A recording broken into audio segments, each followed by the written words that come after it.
नमस्कार दोस्तों, ये विद्युत धारा नाम के चैप्टर का अगला वाला वीडियो है और इस वीडियो में हम लोग समझेंगे वैद्युत ऊर्जा। तो चलिए इस बात को समझते हैं। मान लीजिए आपके सामने एक चालक है, तो कोई भी चालक होता है, कोई भी चालक तार है, उसमें जो परमाणुओं की संख्या होती है वो अनगिनत होती है, अनंत होती है। और हमारे चालक के अंदर परमाणु किस प्रकार से होते हैं, तो परमाणु की संरचना आप लोग जानते हैं। बीच में होता है नाभिक जो कि धनायन होता है, और जितना धन चार्ज नाभिक पर होता है इतने ही इलेक्ट्रॉन यानी इतने ही ऋणायन हमारे अलग अलग कक्षाओं में परमाणु के बाहर घूमते रहते हैं। लेकिन होता क्या है, जो चालक होते हैं, इन चालक के प्रत्येक परमाणु के जो सबसे बाहरी कोष के इलेक्ट्रॉन होते हैं, जिसको हम चालक इलेक्ट्रॉन कहते हैं, जो विद्युत धारा का प्रवाह करवाते हैं, ये सारे इलेक्ट्रॉन परमाणु को छोड़कर पूरे चालक में मुक्त रूप से गति करते रहते हैं। इन्हीं को हम लोग चालक इलेक्ट्रॉन कहते हैं। तो प्रत्येक परमाणु का जब बाहर का इलेक्ट्रॉन परमाणु को छोड़कर चला जाता है चालक में इधर उधर घूमने के लिए, तो हमारे परमाणु पर धन चार्ज आ जाता है, यानी प्रत्येक परमाणु एक धनायन की तरह कार्य करता है। क्यों? क्योंकि इलेक्ट्रॉन गया है छोड़कर, और इलेक्ट्रॉन ऋणायन है, यानी ऋण होता है, माइनस चार्ज वाला होता है, तो माइनस वाला जाएगा तो परमाणु पर क्या आएगा, प्लस ही तो आएगा। अब होता क्या है, जैसे ही अपने चालक को हम बाहरी स्रोत से जोड़ते हैं, बैटरी से या सेल से जोड़ते हैं, तो सेल या बैटरी से जोड़ते ही जो इलेक्ट्रॉन इधर उधर घूम रहे थे, यानी इधर उधर घूम रहे थे, वो इसके लगते ही, बैटरी या सेल के लगते ही जब यहाँ पर प्लस चार्ज और यहाँ पर माइनस आता है, तो ये सारे इलेक्ट्रॉन एक निश्चित दिशा में चलने लगते हैं। और जब मुक्त इलेक्ट्रॉन जो अभी तक इसमें पूरे में दौड़ रहे थे इधर उधर, वो जब एक निश्चित दिशा में चलने लगते हैं, होता क्या है, इलेक्ट्रॉनों पर माइनस चार्ज होता है तो धन की ओर ऐसे चलने लगेंगे। और जब ये चलने लगते हैं तो धनायनों से टकराते हैं, और अपने गति को ये लोग धनायनों को उष्मा के रूप में ट्रांसफर कर देते हैं। और इस प्रकार से इलेक्ट्रॉनों को चलने के लिए ये जो बाहर से हम सेल या बैटरी लगाते हैं, ये सेल या बैटरी लगातार उन इलेक्ट्रॉनों को ऊर्जा देता है, जिस ऊर्जा की वजह से ये एक निश्चित दिशा में लगातार प्रवाहित होते रहते हैं। तो सेल की इसी ऊर्जा को, यानी सेल द्वारा किए गए इसी कार्य को हम लोग वैद्युत ऊर्जा कहते हैं। तो पढ़ते हैं, आवेश को प्रवाहित करने के लिए, यानी किसी चालक में आवेश को लगातार प्रवाहित करने के लिए, जो कि धनायनों से टकराते हुए ये इलेक्ट्रॉन प्रवाहित होते हैं चालक के अंदर, उन्हें प्रवाहित करने के लिए सेल अथवा बैटरी द्वारा किया गया कार्य, सेल अथवा बैटरी द्वारा जो कार्य किया जाता है, उसी को सेल अथवा बैटरी की वैद्युत ऊर्जा कहते हैं। अब इसको हम दर्शाते हैं W से, और आप लोग एक फार्मूला पहले से ही पढ़ चुके हैं, फार्मूला आप लोग पहले से पढ़ चुके हैं कि V बराबर होता है W/Q। इसमें आप लोग जानते हैं V क्या है, V है विभवांतर, W क्या है, W ही यही ऊर्जा है, W यही क्या है, ऊर्जा है, और Q क्या है, आवेश है। अब इस फार्मूले से अगर हम W का फार्मूला बनाएं तो W V का बटा 1 समझ लीजिए छुपा हुआ है। अब तिरछा गुणा करवाएंगे तो W एकम W बराबर V और Q का गुणा करवाएंगे तो हो जाएगा VQ, और ये हमारे ऊर्जा का, यानी कि वैद्युत ऊर्जा का फार्मूला बनकर तैयार हो गया। और ये वैद्युत ऊर्जा का फार्मूला बनकर तैयार हो गया। अब आप एक फार्मूला अगर और बनाना चाहें तो इसमें Q की जगह पर लिख सकते हैं, Q बराबर क्या होता है, I/T, IT। तो VQ की जगह पर अगर आप इसको रख देंगे तो W का एक फार्मूला ये तो बन ही गया था, W का एक फार्मूला और बन जाएगा। W की जगह पर W, बराबर की जगह पर बराबर, V की जगह पर V, और Q की जगह पर क्या लिख देंगे, I/T। तो ये W का एक फार्मूला और बनकर तैयार हो गया। और यदि इस V की जगह पर ओम के नियम से लिख दें IR, तो क्या होगा, तो एक फार्मूला हमारे सामने और बनकर आ जाएगा। देखिए, W की जगह पर हो गया W, बराबर की जगह बराबर, V की जगह पर हम लिख देंगे IR, बीच में गुणा, और I/T तो है ही पहले से। अब देखिए, W की जगह पर W बराबर I और I का गुणा हो गया I², और R और T का गुणा हो गया RT, यानी हमारे पास W का एक फार्मूला बनकर और आ गया। और सुनिए, अगर इसी फार्मूले में, किस फार्मूले में, इस वाले फार्मूले में जो यहां पर हम लोग फार्मूला लिखे हैं W बराबर VIT, यदि इसी फार्मूले में I बराबर लिख दें V अपान R, अगर हम ओम के नियम से देखें तो विद्युत धारा बराबर होता है V बटे R।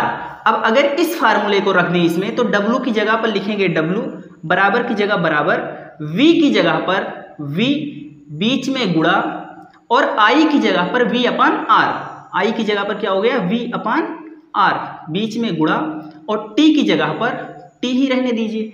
अब देखिए W की जगह पर W बराबर V का गुणा हो गया V स्क्वायर इंटू T अपान R, बटे में R है, और ये भी एक फार्मूला बन गया W का। इसका मतलब हमारे पास W का कितना फार्मूला बना, तो W का फार्मूला एक तो ये है W बराबर V क्यों, दूसरा फार्मूला हमारे पास आया है VIT, तीसरा फार्मूला W का आया है I स्क्वायर RT, और सबसे लास्ट फार्मूला हमारे पास बनकर आया है V स्क्वायर T अपान R। तो W के 1 2 3 4 फार्मूले हमारे सामने हैं, और ये सारे के सारे मान किस चीज में होंगे, तो ये होंगे सबके सब जूल में, क्योंकि ऊर्जा का मात्रक जूल ही तो होता है। तो ये वैद्युत ऊर्जा के 4 सूत्र बन गए। अब इस वैद्युत ऊर्जा को कुछ लोग वैद्युत ऊष्मा के रूप में परिभाषित करते हैं, क्योंकि ऊर्जा ऊष्मा भी तो एक प्रकार की ऊर्जा ही है। तो अगर आप लोग इसको जूल से कैलोरी में बदल लें तो W को हम लोग H से दर्शा देते हैं, यानी वैद्युत ऊर्जा को जब वैद्युत ऊष्मा कहते हैं तो ऊष्मा को H हीट से दर्शाने लगते हैं, और इसको जूल से कैलोरी में बदल देते हैं। और आप लोगों को पता होगा कि 1 कैलोरी बराबर होता है 4.18 जूल। अब सोचिए आप लोग कि 1 कैलोरी बराबर 4.18 जूल, तो 1 जूल बराबर कितना होगा, 1 जूल बराबर कितना होगा, तो 4.18 को इधर भेज देंगे तो हो जाएगा 1/4.18 कैलोरी। मतलब कि 1 जूल में होता है 1/4.18 कैलोरी, यानी जूल से अगर किसी चीज को कैलोरी में बदलना है तो 4.18 से भाग देते चले जाइए और वो कैलोरी में बदलता चला जाएगा। अब होता क्या है, ये क्या है, W जब लिखा रहे तो W लिखा रहे तो इसको वैद्युत ऊर्जा कहते हैं, और वैद्युत ऊर्जा के बराबर ही तो वैद्युत ऊष्मा होता है, क्योंकि जितना ये बैटरी आवेश देगा, जितना ये कार्य करेगा, जितना ऊर्जा देगा, वो ऊर्जा लेकर ये चालक लोग क्या करते हैं, जो इलेक्ट्रॉन है, ये इलेक्ट्रॉन जब इसमें प्रवाहित होते हैं तो धनायनों से टकराते हैं, और टकराने पर अपनी जो गतिज ऊर्जा है वो धनायनों को उष्मीय ऊर्जा के रूप में ट्रांसफर कर देते हैं, क्योंकि टकराने से ही आग की खोज हुई थी पत्थरों को टकराकर।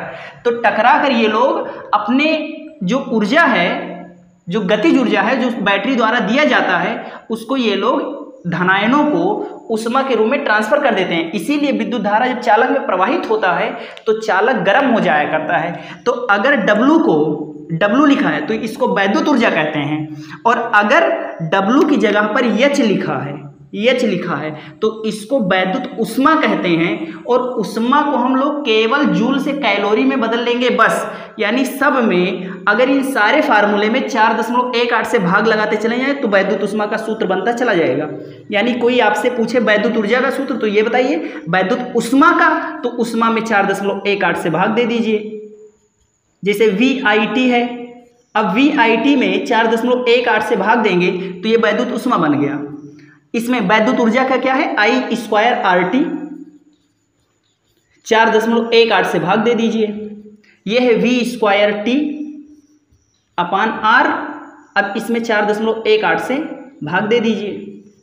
4.18 को कुछ लोग अप्रॉक्स मान लेते हैं या लगभग मान लेते हैं 4.2 के, तो अगर कहीं पर 4.18 देखने को मिलेगा, कहीं पर 4.2, तो 4.18 लिखिए चाहे 4.2 एक ही बात है। और अब ये किस में बदल गया, तो अभी तक ये था जूल में, अब ये बदल चुका है कैलोरी में। और जैसे ही ये कैलोरी में बदल गया तो वैद्युत ऊर्जा, जिसको अभी तक हम लोग वैद्युत ऊर्जा कहते थे, अब उसी को हम लोग वैद्युत ऊष्मा कहेंगे। और ये फार्मूला बनकर तैयार हो गया। तो आप लोग इसका स्क्रीनशॉट लीजिए। अगला टॉपिक है वैद्युत शक्ति या वैद्युत सामर्थ्य। अब वैद्युत शक्ति या वैद्युत सामर्थ्य क्या है? तो देखिए, अभी अभी आप लोगों ने पढ़ा है वैद्युत ऊर्जा के बारे में, जिसको हम W से दर्शाते हैं। तो वैद्युत ऊर्जा किसी चीज के अंदर है तो उस ऊर्जा को खर्च करने की, नष्ट करने की समय दर को हम लोग वैद्युत शक्ति या वैद्युत सामर्थ्य कहते हैं। अब वैद्युत शक्ति या वैद्युत सामर्थ्य को किस अक्षर से दर्शाते हैं? तो इसको हम लोग दर्शाते हैं P से। और P यानी वैद्युत शक्ति बराबर होता है वैद्युत ऊर्जा खत्म करने की समय दर। समय दर लिखा है तो समय दर, जब भी समय दर कहा जाए तो समय नीचे आ जाएगा। तो विद्युत शक्ति क्या है? वैद्युत ऊर्जा यानी कि W को खर्च करने की समय दर को हम लोग वैद्युत शक्ति या वैद्युत सामर्थ्य कहते हैं। वैद्युत शक्ति का मात्रक क्या होता है? तो इसका मात्रक होता है वाट। अब चलिए इसके बारे में और देखते हैं। देखिए, P बराबर क्या होता है? W/T। अब P का मात्रक है वाट, बराबर की जगह पर बराबर लगाइए। W का मात्रक क्या होता है? तो W का मात्रक होता है जूल, क्योंकि ये वैद्युत ऊर्जा है और वैद्युत ऊर्जा के बारे में अभी अभी हमने पढ़ा है। इसका मात्रक होता है जूल बटे T का मात्रक क्या होता है? सेकंड। T का मात्रक क्या है? सेकंड। अब अगर कोई आपसे कहे कि 1 वाट का परिभाषा बताइए, तो 1 वाट का परिभाषा बताना है तो आप भी यहाँ पर 1 और 1 लगा दीजिए और इसी के बेस पर परिभाषा बताइए। अगर किसी वैद्युत परिपथ में प्रति सेकंड यानी हर 1 सेकंड में 1 जूल ऊर्जा व्यय होती है तो उस स्रोत की शक्ति 1 वाट होगी। यानी कि यदि कोई 1 जूल प्रति सेकंड ऊर्जा व्यय कर रहा है तो कहेंगे कि उसकी शक्ति 1 वाट है। 1 वाट यदि किसी यंत्र द्वारा प्रति सेकंड हर 1 सेकंड 1 जूल कार्य किया जाए, 1 जूल कार्य किया जाए, प्रति सेकंड 1 जूल कार्य किया जाए तो शक्ति 1 वाट होगी। तो ये 1 वाट का परिभाषा हो गया। अब चलिए हम लोग ये देखते हैं कि हमारे वैद्युत शक्ति का फार्मूला क्या है? P बराबर W/T। तो एक मुख्य फार्मूला ये वाला तो है ही, मुख्य फार्मूला ये वाला तो है ही। अब हम कुछ अन्य फार्मूले इससे निर्माण करते हैं। तो P बराबर W/T देखा था कि W का एक सूत्र होता है, W का एक सूत्र होता है VIT, यानी हमने निकाल रखा है कि W बराबर होता है VIT, यानी कि W की जगह पर VIT रख सकते हैं। तो चलिए रख देते हैं इसको। P की जगह पर रखिए P, बराबर की जगह बराबर, W की जगह पर क्या लिख सकते हैं? VIT, और बटे में क्या है? T है। अब होगा क्या, यहां पर हम लोग T से T को काट देंगे और T से T को काट दिए तो P बराबर निकला VI, यानी कि P का एक फार्मूला निकला P बराबर VI। और ये भी मोस्ट इंपॉर्टेंट फार्मूला है हमारे वैद्युत शक्ति का। अब चलिए कुछ और भी फार्मूले देखते हैं। इसमें आप W की जगह पर VIT लिख सकते हैं, तो W की जगह पर I² भी तो लिख सकते हैं। तो चलिए इसको रखकर देखते हैं, यानी W की जगह पर I² भी रखकर देखते हैं। अब देखिए करेंगे क्या हम लोग? P की जगह पर P, बराबर की जगह बराबर, W की जगह पर I² और बटे में क्या है? T। अब यहां भी T से T कट जाएगा और जब T से T कट जाएगा तो क्या बचा? I²R, यानी P बराबर निकला अगला फार्मूला I²R, यानी ये एक फार्मूला हमारे पास और आ गया। अब चलिए देखते हैं, एक फार्मूला और निकालते हैं हम। V²T/R भी तो रख सकते हैं। जब इसको रख सकते हैं, इसको रखे तब एक फार्मूला निकला, इसको रखने पर एक फार्मूला निकला। अब चलिए इसको रखकर देखते हैं। मुख्य फार्मूले में V²T/R भी लिख सकते हैं, V²T/R भी लिख सकते हैं। तो रख दीजिए। देखिए P की जगह पर हो गया P, बराबर की जगह बराबर, W की जगह पर हो गया V²T/R और बटे की जगह पर बटे और T की जगह पर टी, और टी का भी बटा 1 छुपा ही होगा। अब इसमें भी देखिए टी से टी कट गया क्योंकि नीचे वाला नीचे ही रहेगा। अब देखते हैं क्या बनेगा, तो ये बनेगा v² अपान r, यानी P का अगला फार्मूला बना, वैद्युत शक्ति का अगला फार्मूला बना v² अपान r। और इस प्रकार से हमारे पास 4 फार्मूले हो गए P के भी। कौन कौन से फार्मूले हुए, तो मैं यहाँ पर लिखता हूँ कौन कौन से फार्मूले हुए। तो P बराबर, सबसे पहला तो मुख्य फार्मूला ये W/T, दूसरा फार्मूला निकला है VI, तीसरा फार्मूला निकला है I²R, और चौथा फार्मूला सबसे लास्ट है v² अपान r।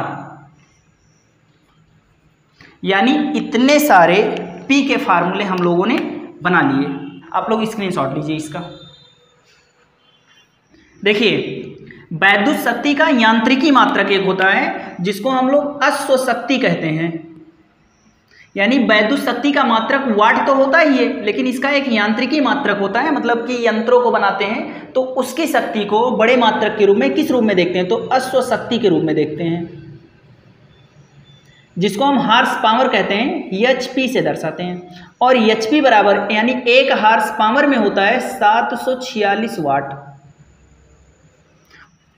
सेकेंड को इधर पक्षांतर करें तो सेकेंड इधर बटे में है, इधर जाएगा तो गुणे में, यानी वाट सेकेंड बराबर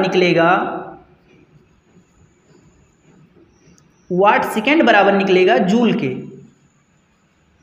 अब जूल किस चीज का मात्रक है, वैद्युत ऊर्जा का मात्रक है। यानी वैद्युत ऊर्जा का मात्रक जिस प्रकार से जूल है, इसी जूल के बराबर ही वाट सेकेंड भी है। यानी आप चाहिए तो जूल कहिए और चाहे तो वाट सेकेंड कहें।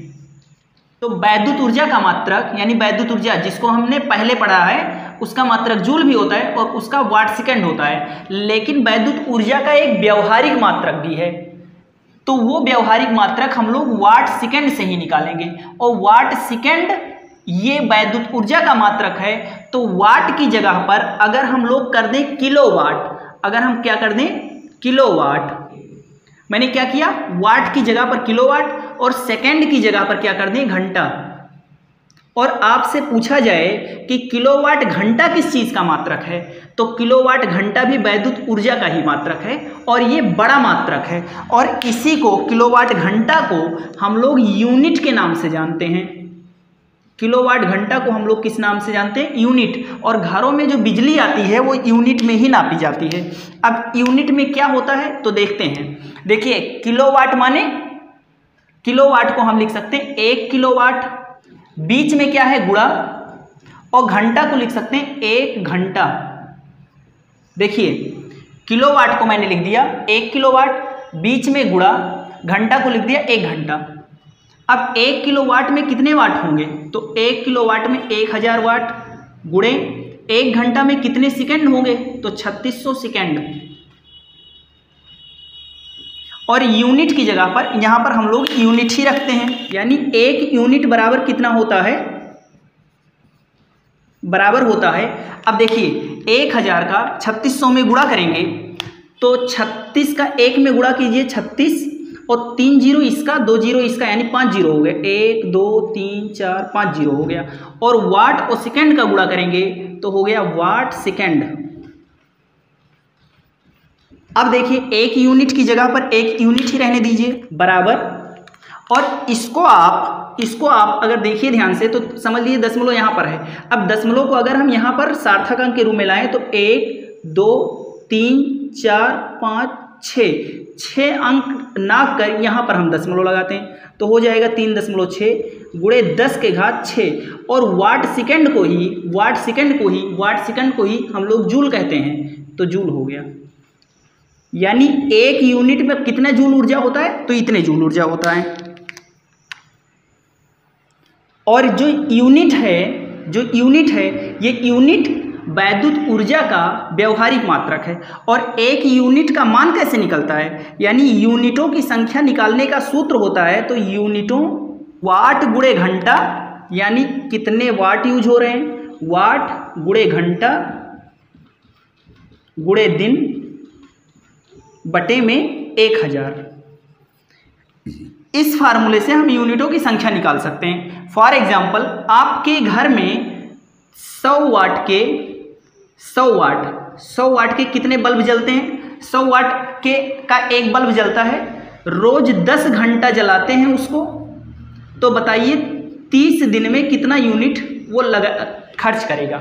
मान लीजिए आपके घर में 100 वाट का बल्ब जल रहा है और 100 वाट का बल्ब रोज 10 घंटे जलता है, तो बताइए 30 दिन का कितना यूनिट बिजली बनेगा। तो इसको निकालना है तो यूनिटों की संख्या इस फार्मूले से निकालते हैं। यानी इस फार्मूले से अगर हम इस एग्जाम्पल को सॉल्व करें तो देखिए वाट कितना है, 100 वाट आप यूज करते हैं, आपके घर में 100 वाट बिजली रोज यूज होती है। कितना घंटा 100 वाट यूज करते हैं? 10 घंटे तक। और कितने दिनों तक? 30 दिनों तक। बटे में 1000 कर दीजिए, 3 जीरो से 3 जीरो कट गया और आ गया 10 तियां 30 यूनिट। यानी आपके घर में 30 यूनिट बिजली खर्च होती है। अब मान लीजिए एक यूनिट का 5 रुपया लगता है, तो आपका 30 यूनिट का कितना हो गया? 150 रुपया। यानी यूनिटों की संख्या निकालने का ये फार्मूला है और इस फार्मूले से हम निकाल सकते हैं कि हमारे घर में कितनी यूनिट की बिजली खर्च होती है। तो चलिए इसका स्क्रीनशॉट लीजिए।